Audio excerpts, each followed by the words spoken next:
Welcome to Movement Memos, a TRUTHOUT podcast about organizing, solidarity, and the work of making change. I'm your host, writer, and organizer, Kelly Hayes. Today, we will be hearing from Palestinian feminist Rana Barakat. Rana is an assistant professor of history at Birzeit University in Palestine. Her areas of research include Palestinian history and the study of historical writing on colonialism, nationalism, and cultures of resistance. Rana is currently working on a book monograph titled Lifta and Resisting the Museumification of Palestine, Indigenous History of the Nakba, which advances an indigenous understanding of time, space, and memory in Palestine. Since the so-called humanitarian pause of the Israeli bombardment came to an end last week, renewed attacks on Gaza have been merciless. While U.S. officials claim to be urging restraint, Israeli bombardments killed at least 700 Palestinians in Gaza on Saturday alone. Over 16,000 Palestinians have been killed since Israel began its genocidal retaliation for the attacks waged by Hamas on October 7th, during which 1,200 Israelis were killed. Amid so much atrocity, I was so grateful to talk with Rana about Palestinian history, Indigenous solidarity, how colonial violence disrupts ancestral and familial relationships, and what resisting that disruption can look like. We also talked about Indigenous understandings of time and the museumification of Palestine. You will be hearing less from me than usual during this episode because I wanted to yield my time to Rana as much as possible as a gesture of solidarity during this difficult time. I have been grateful for the opportunity to focus on Palestine over the last couple of months. We are living in a media climate that routinely erases Palestinian history, Palestinian suffering, and Palestinian joy. The popular dehumanization of victims of settler colonial violence is a practice as old as colonialism itself.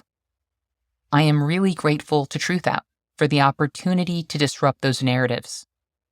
We have always worked to make each episode of this podcast an educational resource, and I hope you have experienced the show that way this year. I have been talking a bit less lately about what you can do to support the show, because it's tough to focus on things like fundraising and newsletters while discussing a genocide. But I do want those conversations to continue. So given that this is our last episode of the year, I do want to mention that TRUTHOUT is in the midst of a crucial fundraising push. We are a reader and listener-powered organization, and your support is the only reason we're still here, while so many other great independent publications have been forced to shut down. If you believe in what we are doing and want to support the show, you can help sustain our work by subscribing to TRUTHOUT's newsletter or by making a donation at truthout.org. You can also support Movement Memos by subscribing to the podcast on Apple or Spotify, or wherever you get your podcasts, or by leaving a positive review on those platforms. Sharing episodes that you find useful with your friends and co-strugglers is also a big help. So if you are doing any of those things in support of the show, I want to thank you from the bottom of my heart.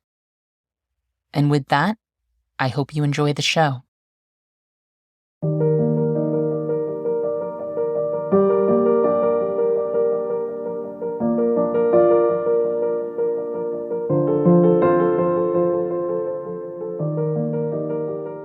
Rana Barakat, welcome to the show, and thanks for making time to talk amid everything that's happening. Thank you for hosting me. This is an honor and a pleasure. Can you tell our audience a bit about yourself and your work, and what's happening right now in the West Bank where you live? My name is Rana Barakat. I teach history at Birzeit University in occupied Palestine, and I'm also the director of the Birzeit University Museum, which is on campus. Birzeit is a town right north of Ramallah, located in the West Bank. so I'm sure what your audience would understand as the West Bank and occupied Palestine. That's where I live now. It's where I teach now. And given, the heightened and intensified settler colonial violence over the last 55 days, I have a feeling that your audience might know where I'm located geographically, but in case they don't, Palestine is where I'm from. I am Palestinian. It is located in the Arab world. We're on the Eastern Mediterranean shore, and it has a long and illustrious history. For the last 75 years, Palestine has been occupied by a settler colonial project called Zionism and the settler state named Israel. That's where I lived. It's difficult to summarize what's happening here right now. I think the best way of going about describing that would be to give you this historical trajectory. History did not begin in October. This has been 75 years of settler colonial occupation and 100 years of imperialism. What you're seeing now, what we're all seeing and experiencing now, is an intensification of what we call in Palestine and Palestinian studies the ongoing Nakba, which is the structural violence of settler colonialism on our land and on our bodies as a people. And the intensification has been horrific and raw from the eastern shore of occupied Palestine in the Gaza Strip through the hills, which is where I live in the West Bank. Where I live in the West Bank, it is trying to traverse a map of a settler army and armies of settlers. Where I teach, just to give you a small sort of snippet, because it's really difficult to summarize violence, as it were, but the university that I am teaching at Birzeit University, has had 50 of our students arrested by the settler army over the last 50 days. The West Bank has over 200 martyrs over the course of this year. That means that these are the people that are being killed by settler colonial violence. This is our daily life here, but over the last 55 days, it is, as I mentioned, been an intensification. And I think we'll talk about that intensification as we move through our conversation. Yes, we definitely will. But first, can you talk about the language we use to describe Palestinian liberation efforts, in terms of calling those efforts an anti-colonial struggle or an indigenous struggle?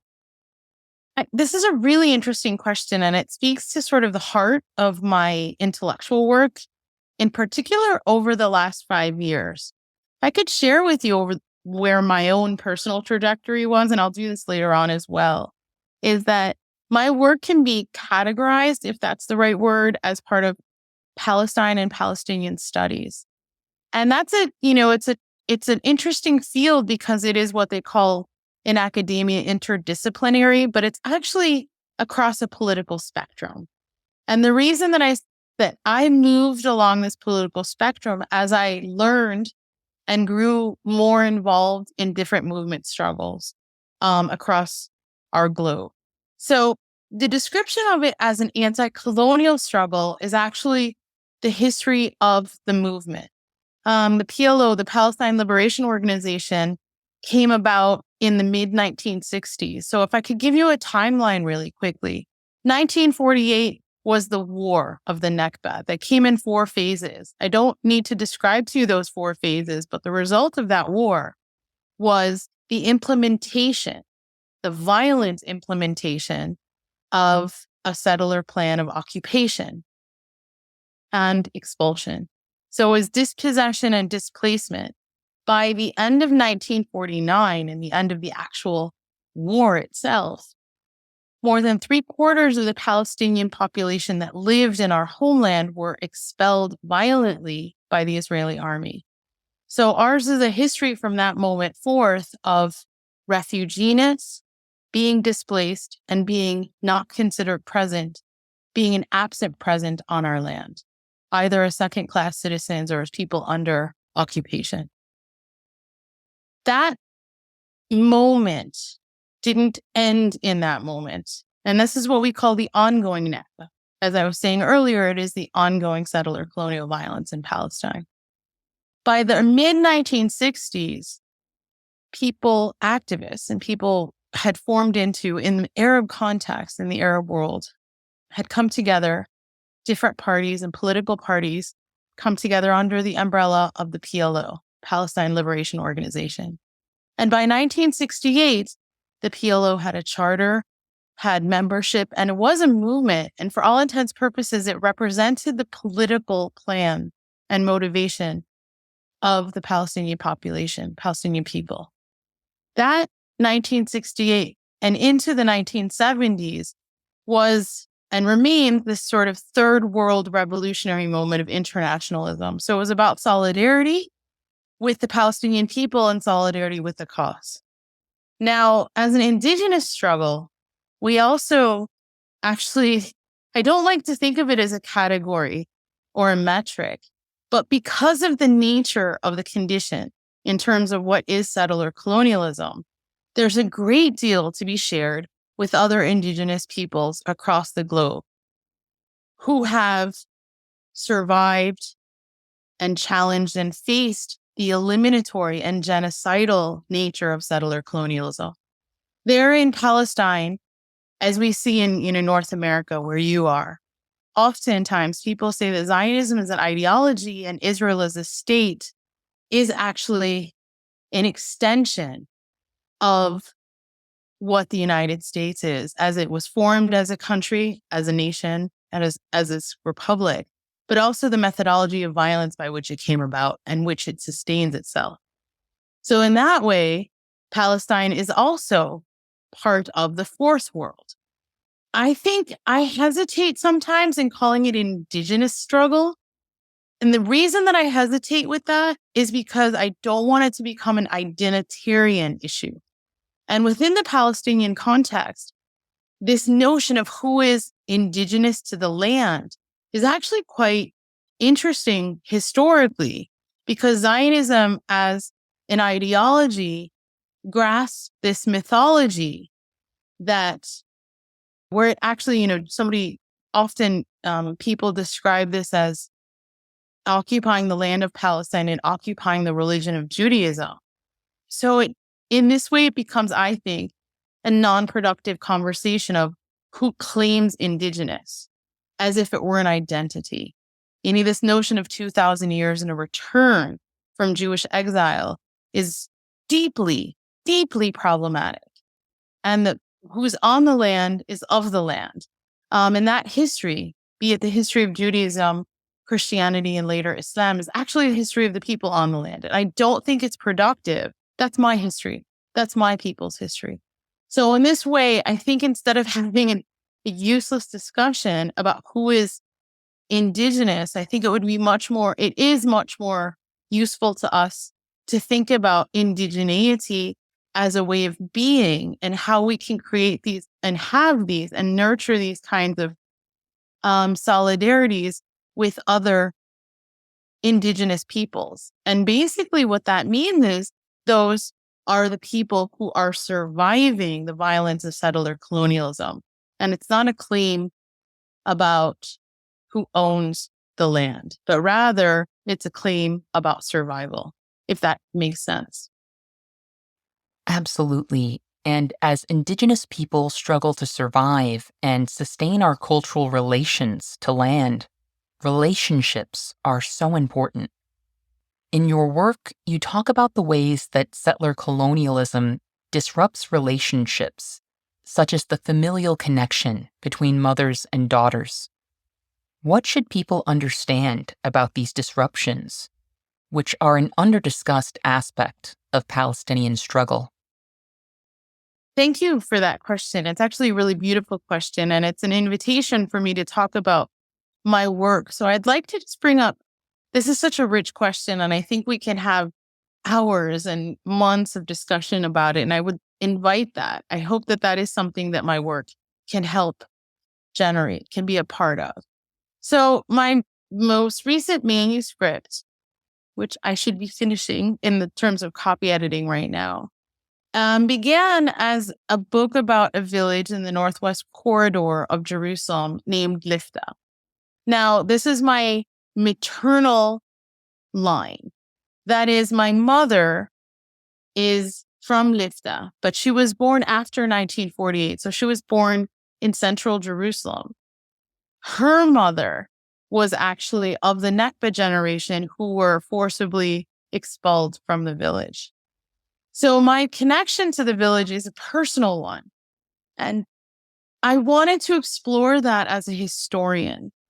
I wanted to find a way to write about Lifta that didn't rely on colonial archives, because my grandmother's voice and story and being were erased in those archives. She didn't ever exist in them to be erased, even in the same way that she was, settler violence attempted to erase her very being on the land.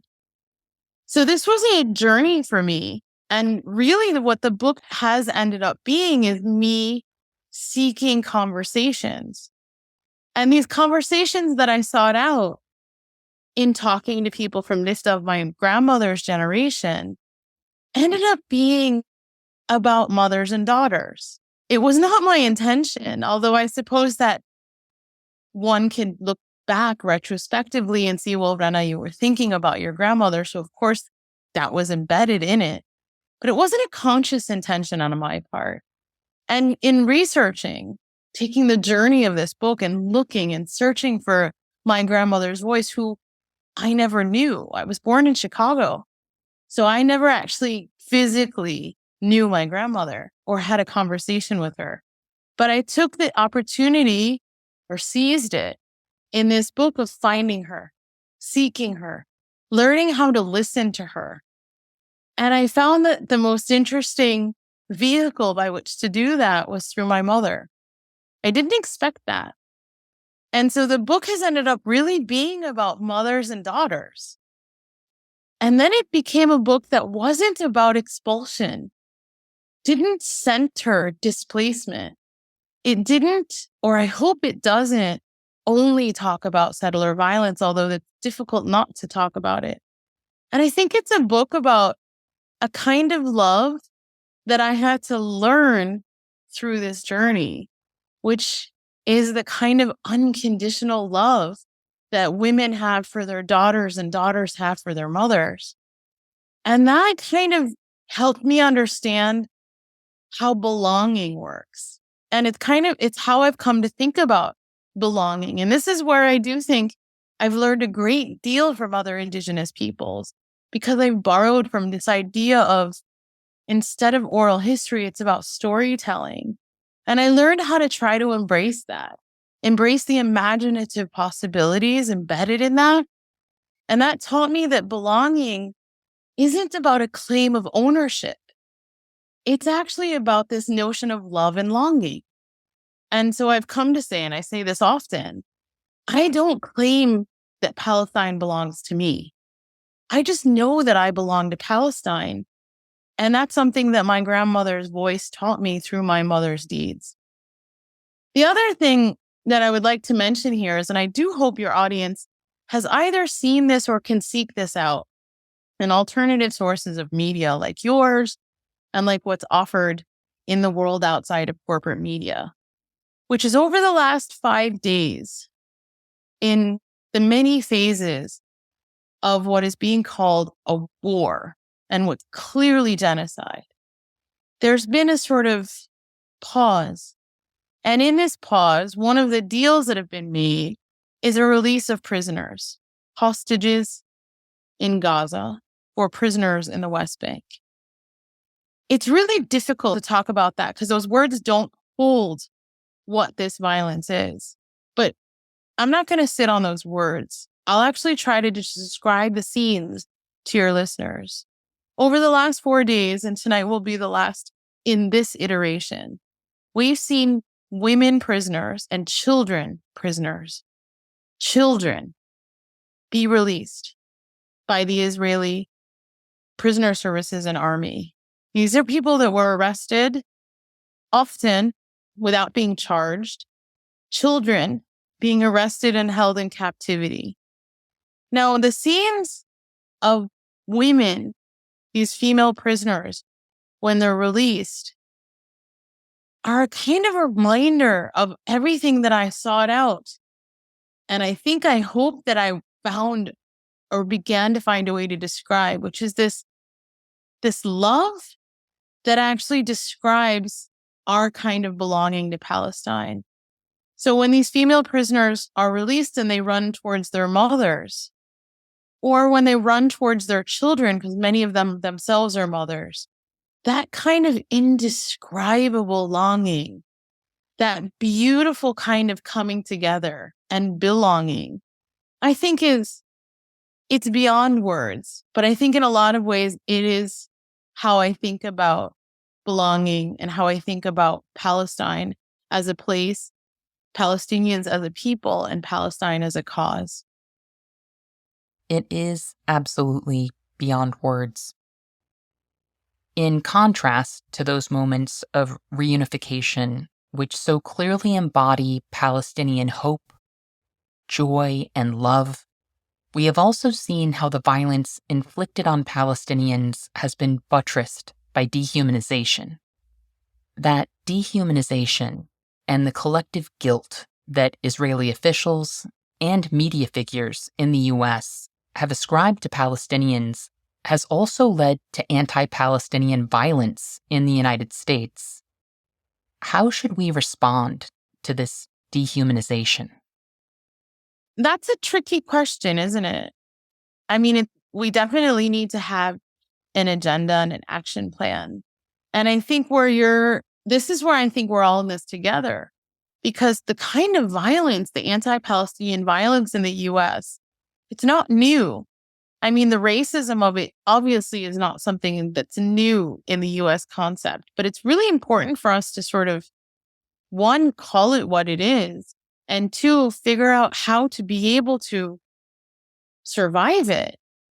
But the question of dehumanization is always a tricky one for me, because it is this, how do you claim your own humanity to a system and an ideology in the state that is founded on you not being human? This is a question that a lot of anti-colonial and Indigenous theorists have thought about and pondered, have spoken to. I think it's important to actually talk about what the violence of dehumanization is. But I think it's also important to talk about it in the kind of the ideology that exercises this as a kind of violence. This, what theorists, what Edward Said called the theoretical foundation for Orientalism, or what Fanon has called exactly this, the dehumanization. I think it's difficult to think about responding to it, because you could easily fall into the politics of recognition and seek recognition of your own humanity from the powers that actually have not only worked to destroy humanity, but have given up on their own sense of humanity through that violence. I think it's important to actually, I don't have an answer. All of that to say, I don't have an answer to your question, but I do have another question for it, which is, can we actually speak about humanity as a practice and praxis, and do so in our own spaces and in our own languages, and as the oppressed, as people who have been victimized by settler, colonial, and racist policies? And I think the answer to that is yes, because it's a part of our survival. But again, I think it's all about understanding and how we can care for each other and protect each other and scream as loud as our screams can be, either in real terms of screaming or in theoretical terms of movement building, because this is gnarly and we have to be in this together, because it almost feels like the world is broken. But I think it's time for us to think together about how our worlds have been breaking for centuries. And we are the ones, and it's incumbent upon us, or it's the opportunity for us to actually think about practicing humanity through our sense of survival and solidarity. Now, I say that humbly, because over the course of 48 days, an incessant bombing campaign on a small strip of land called the Gaza Strip, more than 15,000 people were killed. That is an enormous number. It is incomprehensible to me. And more than, I think, 5,000 of those people were children. It is really difficult to talk about humanity in that kind of political landscape. It's difficult, but I think it's about who we're speaking with and who we're speaking against. I think the connections between our struggles are also so vast that they are nearly incomprehensible to many of us. From the ubiquity of Israeli surveillance tech and weapons to the various techniques of containment and control that we experience on a global scale. One example that's come up in my own life was realizing that Garda World, which is building a highly controversial encampment to house migrants here in Chicago, also helps staff security at colleges and universities in the US. So we have students protesting the genocide in Gaza being policed and controlled by staff who are supplied by the same security company that will be containing and controlling migrants here in Chicago. I think what's interesting about this moment, I'm a historian, or at least, that's what it says on my letterhead. So I think I like to think in terms of a longer trajectory. So nothing is new, but a lot feels new.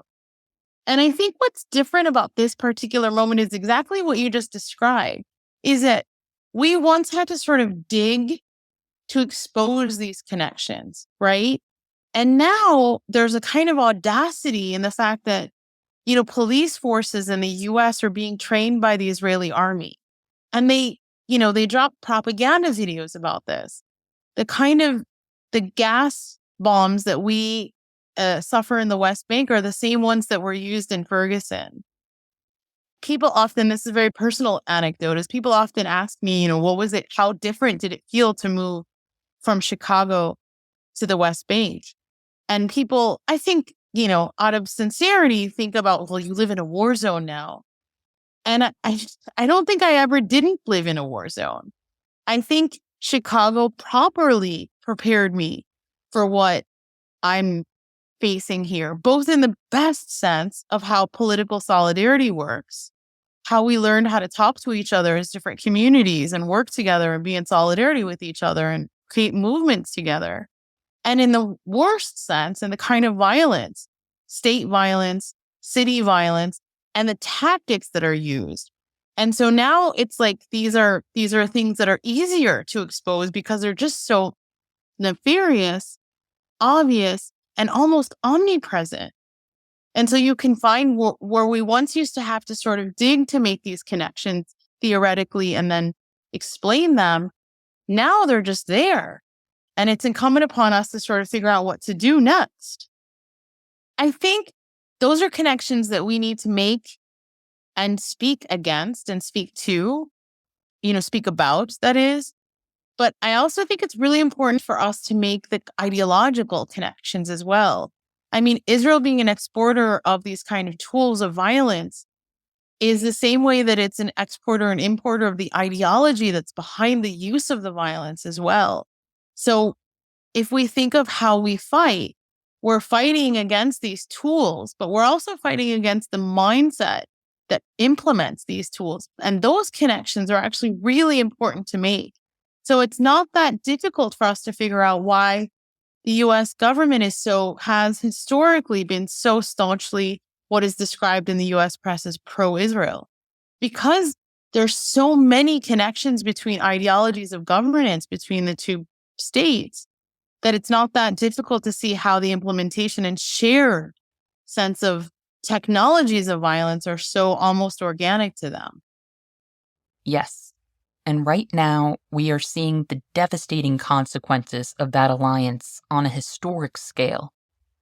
But even amid so much atrocity, Palestinian organizers, journalists, thinkers, and communities are teaching us so much. So I wanted to ask, what do Palestinians mean when they say Palestine teaches life? How is uplifting, life-affirming narratives about Palestine part of the liberation struggle? And what have those efforts looked like historically and in recent weeks since October 7th? Thank you for that question. It's actually a really beautiful question, and it's an intervention on your part, because I think it's really necessary to talk about death, right? And murder in the sense of elimination and genocide. I think those are important concepts for us to talk about in terms of the kind of violence that we're surviving. But I think teaching life is actually, this is again to go back to what I was describing earlier about sort of finding my way through the help of different Indigenous theorists and Indigenous writers and Indigenous movements about how to talk about and write about Palestine. I call that sort of a shared Indigenous methodology. That's what I call it. And I think that the heart of that and the soul of that is about life and survival. And so I think it's really important. Rafif Ziada is the poet who is famous for saying that Palestine teaches life. And I think it's really important for us to always remember that and to honor that, to acknowledge that and to cherish that, because life and ongoing living is a really important aspect of our voices being heard. And survival is about surviving all of these kinds of violences, but also thriving, as cheesy as that might sound. It's about how I think that Palestine really is, it's not a laboratory and it's not a case study. It is something we are people that can teach people the value of life, what living is, and how living is an ongoing practice. And part of living is surviving all of these different forms of violence, and how that's a shared ethos between us and other peoples on the globe. And if you look, like, just anecdotally right now, if you look and search, and it's not that difficult to search for the voices on the ground, as they say, either in Gaza or in the West Bank or in Jerusalem, you see incredible, incredible people speaking, as Saeed once described it, truth to power, but they're speaking their own lives and they're talking about survival. And those are the precious voices, I think, that we can learn from and again acknowledge. And Palestine is about living. In spite of everything, it is ongoing. And it's when I step back from the sort of daily, because it's really easy to fall into a trap in the daily violence because it's so omnipresent and it's so suffocating. But when I do allow myself to take 2 steps back, I realize that I have the honor of teaching Palestinian history in Palestine to Palestinian students. And I've been doing it for well over a decade now. And there's a kind of boldness and a beauty and the audacity of doing that in spite of, if you think about it, in spite of everything. It is the ongoing survival of Palestinians. There's a lot to be learned from that.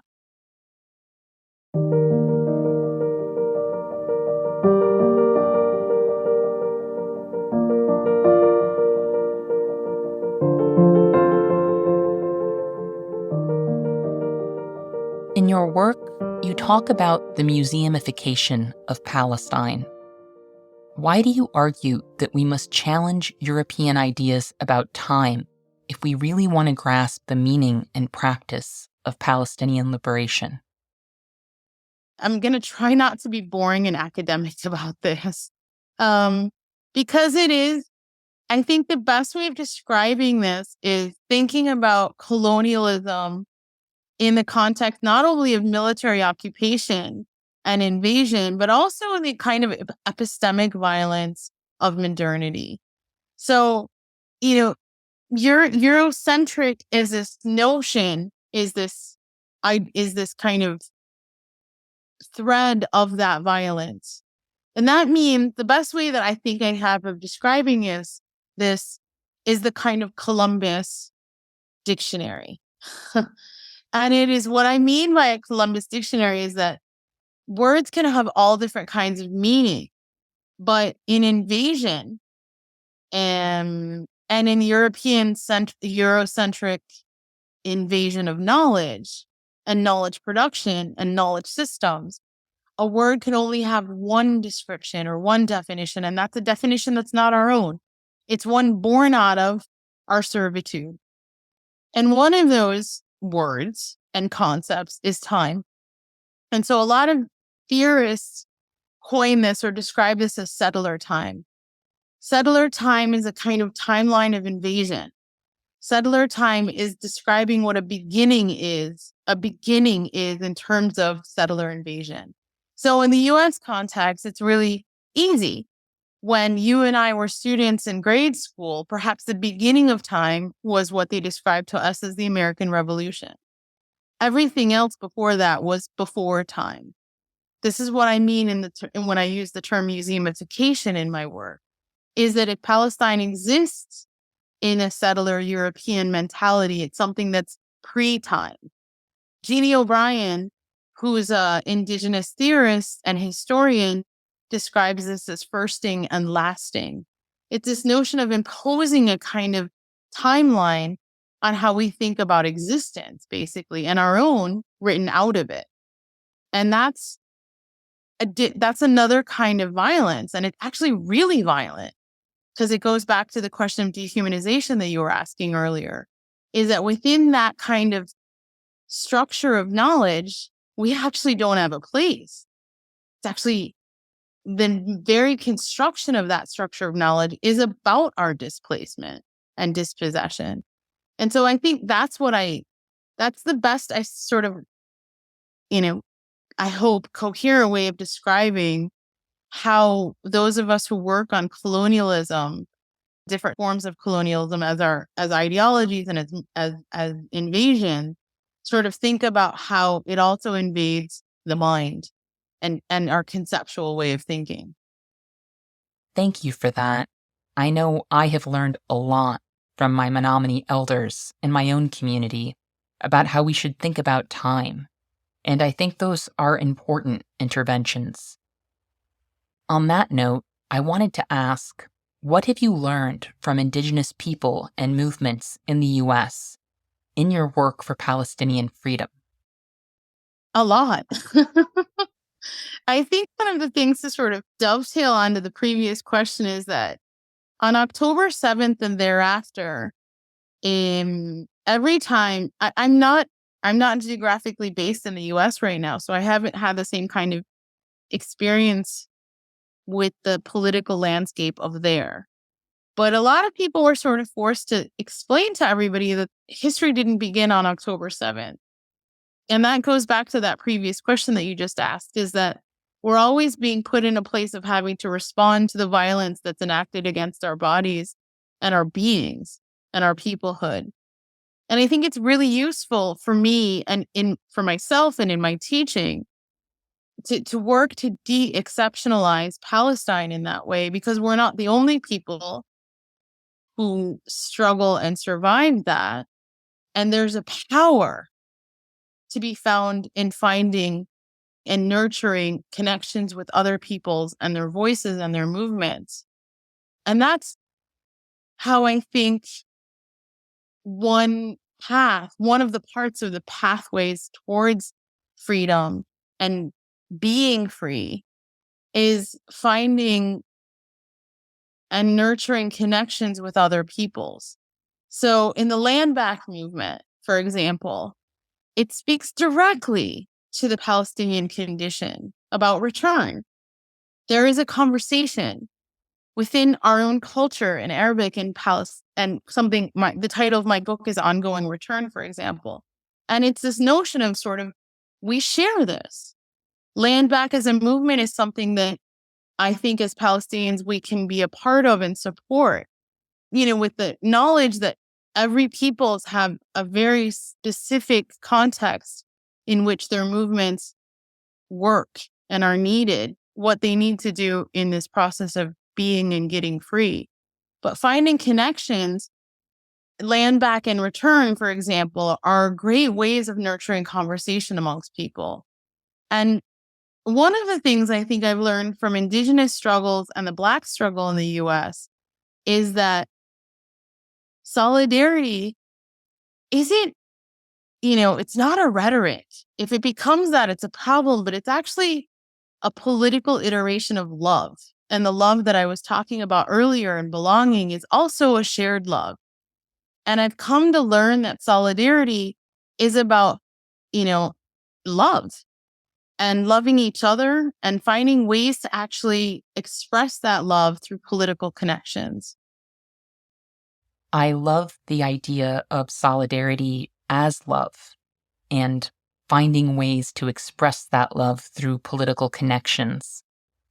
I also want to add that as a Menominee person, the connections between Palestine and my own people's struggle have been a real path of learning for me.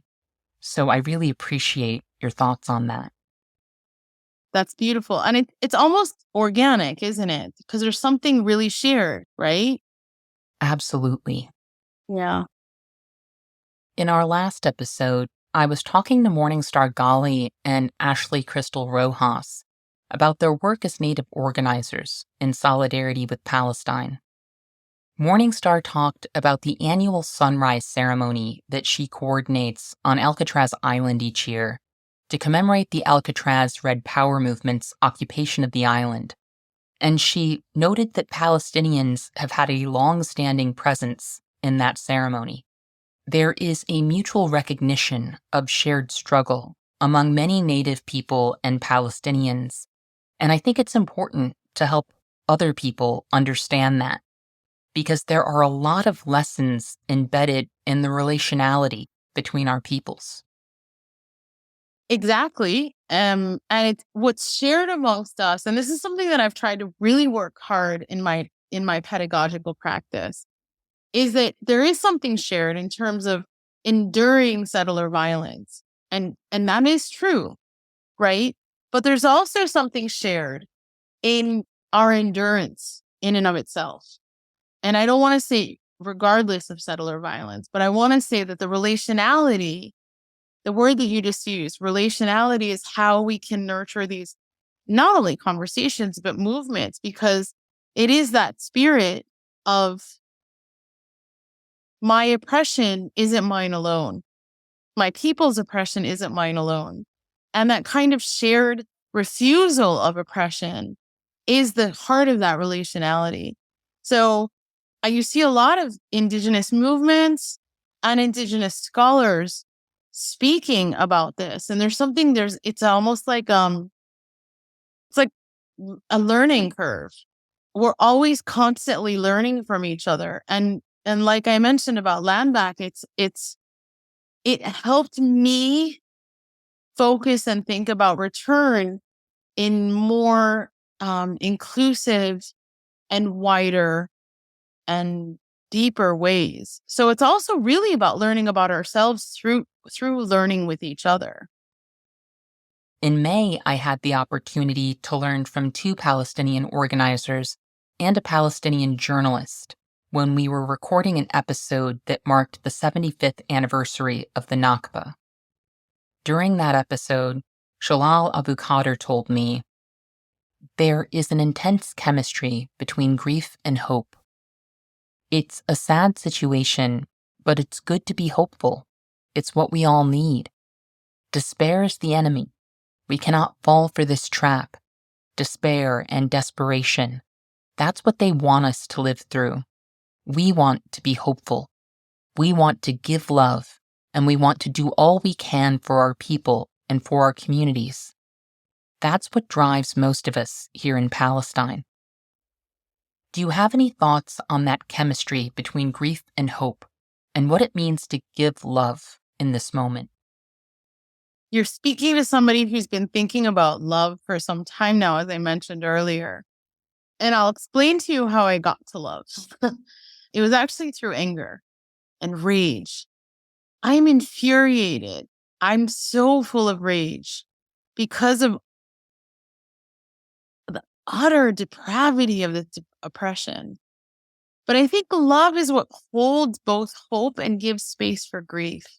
I've struggled over the last 2 months, 3 months, 2 years, 100 years about learning how to actually hold the grief and not be overwhelmed by it. And it's difficult. It's not a chemical equation or a simple math equation or 1 + 1 = 2, because it's constantly changing and it's constantly overwhelming. So I think hope will always float. And hope is what is at the core of teaching life that we talked about earlier. And this notion of love and belonging that I tried to describe earlier. I think love is what holds all of these emotions. And it gives space for us to feel them without berating ourselves for them. This notion that we were talking about earlier in Eurocentrism is that there's a rational way of being and an emotional way of being is not ours. That was imposed on us. And so feelings and emotions and senses and sensuality are part of our intellectual process. There's no need to divide the mind and the heart. And I think hope is what the history of Palestine has taught me. And I hope that hope is what the history of Palestine and the present of Palestine can teach everybody. And that doesn't mean that there isn't grief and there isn't disappointment, because there's a great deal of grief. There are days over the last 2 months where I'm in Ramallah and I couldn't even see children walking down the street without seeing the bodies of children buried under rubble in Gaza. I still don't really know how to deal with that. That's a kind of grief that's almost without words. But it comes from a place of love. And I remind ourselves that we'll always have hope. And frankly, we're still here. We're breathing and moving, and righteously so. And I think, if anything, that not only gives me hope, I hope that that gives you and your listeners hope as well. Well, it certainly gives me hope. So thank you for that. As we wrap up our conversation, is there anything else on your heart or mind that you would like to share with our audience at this moment? I just like to share gratitude. Thank you for reaching out. Thank you for giving me space to be in conversation with you.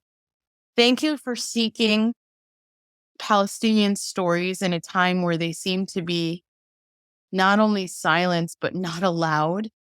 Thank you for thinking about Palestine as you think about your own movements. Thank you for thinking with Palestinians as we think about our movements. And I'd like to go back to 2 things, which is 2 really important concepts, which is love and hope. And we have them because we share them. And I just like to share that with your audience. And thank you again. I'm grateful for this moment. And I hope that perhaps the next time we do a podcast, it'll be us sitting across a table in Palestine together. I hope for that too.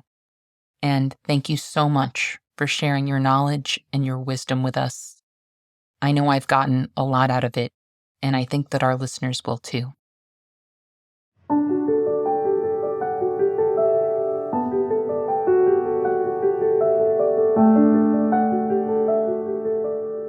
I am so grateful for that conversation and for all of Rana's work.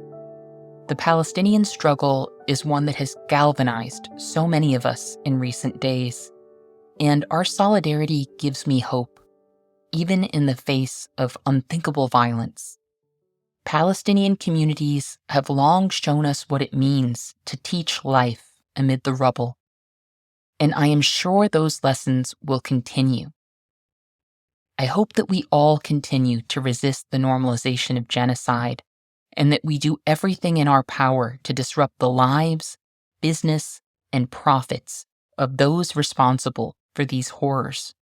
It's our duty to get in the way of this violence, however we can. That means protesting, including protests that disrupt the flow of capital. It means grieving together and grieving rebelliously. It means educating ourselves and those around us. And it means applying as much political pressure as possible to officials like President Biden, who have facilitated this genocide with financial support, weapons, and propaganda. May we continue to act in solidarity until Palestine is free, and may we never lose sight of the kind of love that, as Rana says, holds hope and gives space for grief. Like Rana, I hope that our next conversation happens across a table in Palestine. I hope that when we meet in person, there are no settler lynch mobs for Palestinians in the West Bank to fear. I hope that Rana and I can break bread together, comforted by the knowledge that Palestinians are no longer being forcibly starved by an Israeli siege in Gaza. I hope that on that beautiful day, there are no children or families dying beneath the rubble of Israeli bombardments.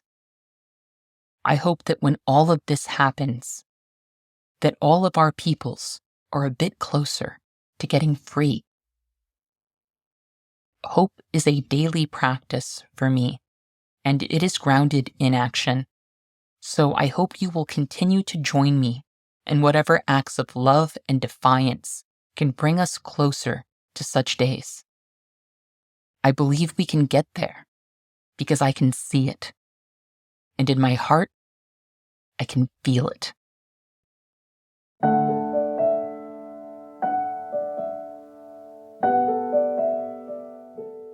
From a place of solidarity, it has been important to me over the last couple of months to publish episodes that are either specifically about Palestinian struggle or that highlight the connections between Palestinian liberation and other liberation struggles, such as Native organizing or police and prison abolitionist movements here in the US.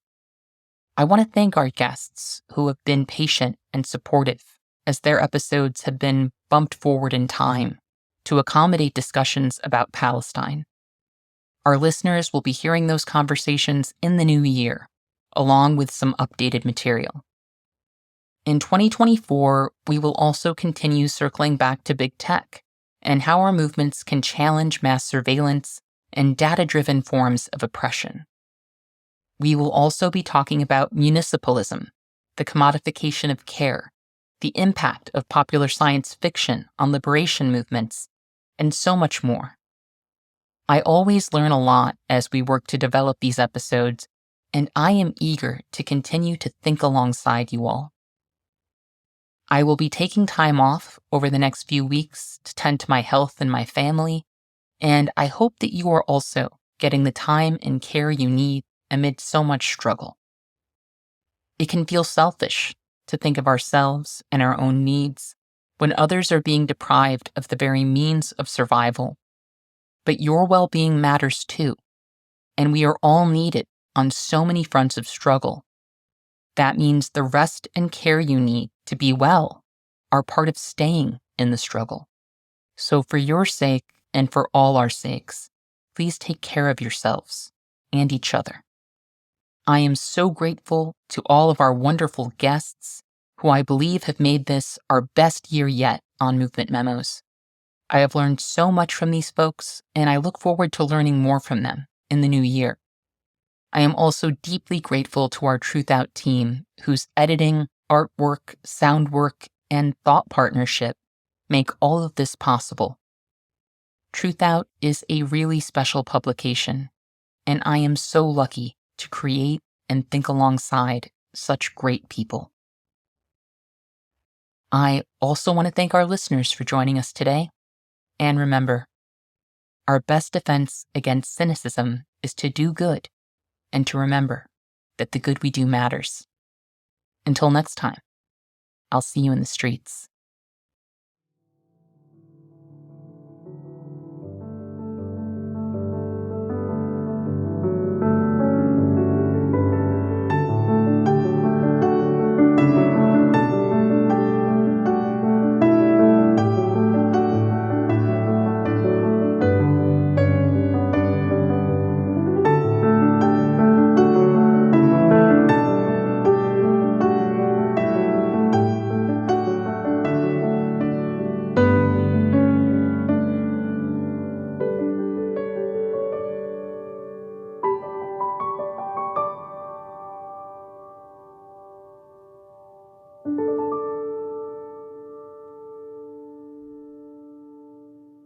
Thank you for listening to Movement Memos. This show wouldn't exist if it weren't for TRUTHOUT, and TRUTHOUT's independent news and commentary wouldn't exist without listeners and readers like you. We have no paywalls, no corporate sponsors, and no ads, except for fundraising appeals like this one. So if you can and would like to support our work, please consider dropping by TRUTHOUT.org to make a donation today.